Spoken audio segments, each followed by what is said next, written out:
ప్రభువు నామమునకు మహిమ కలుగునుగాక. ఈ ఉదయకాలము మీకందరికీ వందనాలు తెలియచేస్తున్నాను. ఈ దినము మిమ్ములను బలపరచు దేవుని మాట. నిజముగా మొరపెట్టు వారికందరికీ యెహోవా సమీపముగా ఉన్నాడు.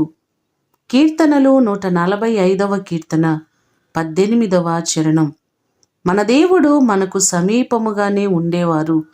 ఆయన ఎక్కడో మన మనవులు మొరలు వినబడనంత దూరములో ఉండరు, కానీ ఆయన మన ప్రక్కనే ఉండి మన ప్రార్థనలను ఆలకించుచున్నారు.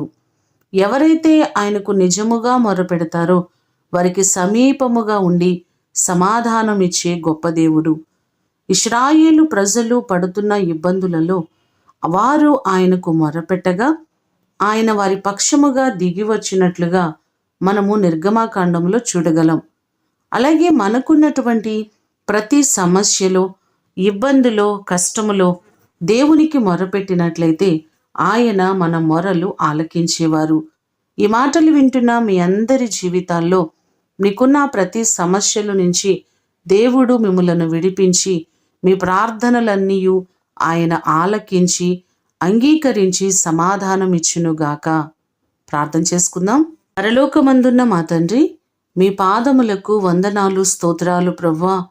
మీరు మా మనవులను ఆలకించే దేవుడవు.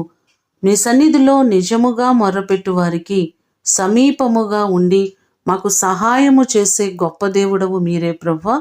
మీ కృపచేత మా ప్రియులెల్లరినీ జ్ఞాపకం చేసుకోండి.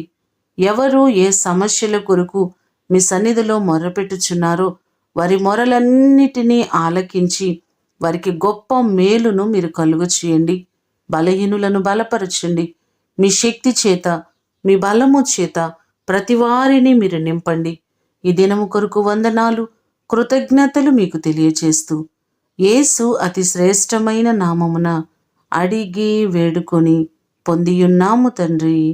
ఆమేన్. దేవుడు మిమ్ములను దీవించునుగాక.